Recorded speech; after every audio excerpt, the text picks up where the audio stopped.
ನಮಸ್ಕಾರ ಸ್ನೇಹಿತರೆ ಇವತ್ತಿನ ತುಂಗಾಭದ್ರಾ ಡ್ಯಾಮ್ನ ವಾಟರ್ ಲೆವೆಲ್ ಎಷ್ಟಿದೆ, ಡ್ಯಾಮ್ನಲ್ಲಿ ಎಷ್ಟು ಟಿಎಂಸಿ ನೀರು ಸಂಗ್ರಹವಾಗಿದೆ ಮತ್ತು ಒಳಹರಿವು ಹೊರಹರಿವಿನ ಬಗ್ಗೆ ಸಂಪೂರ್ಣವಾಗಿ ಮಾಹಿತಿಯನ್ನು ತಿಳಿಯೋಣ.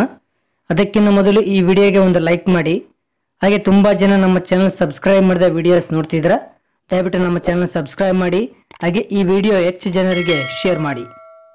ಸ್ನೇಹಿತರೆ, ಇಂದು ಅಂದರೆ 3 ಜೂನ್ 2025 ಇವತ್ತಿನ ತುಂಗಾಭದ್ರಾ ಡ್ಯಾಮ್ನ ವಾಟರ್ ಲೆವೆಲ್ ಬಂದು 1598 ಅಡಿ 60 ಇಂಚು ನೀರು ಇದೆ. ಇನ್ನು ಡ್ಯಾಮ್ನ ಮ್ಯಾಕ್ಸಿಮಮ್ ವಾಟರ್ ಲೆವೆಲ್ ಬಂದು 1633 ಅಡಿ ಇರೋದು. ಸೊ ಇನ್ನು ಇವತ್ತು ಡ್ಯಾಮ್ನಲ್ಲಿ 19.77 ಟಿಎಂಸಿ ನೀರು ಸಂಗ್ರಹವಾಗಿದೆ. ಇನ್ನು ಡ್ಯಾಮ್ನ ಗರಿಷ್ಠ ನೀರು ಸಂಗ್ರಹ ಸಾಮರ್ಥ್ಯ ಬಂದು 105.78 ಟಿಎಂಸಿ ಇರೋದು. ಸೊ ಇನ್ನು ಇವತ್ತಿನ ಇನ್ಫ್ಲೋ ಅಂದರೆ ಒಳಹರಿವಿನ ವಿಷಯಕ್ಕೆ ಬರೋದಾದ್ರೆ ಇಂದು 10,983 ಕ್ಯೂಸೆಕ್ ನೀರು ಒಳಹರಿವು ಆಗ್ತಾ ಇದೆ.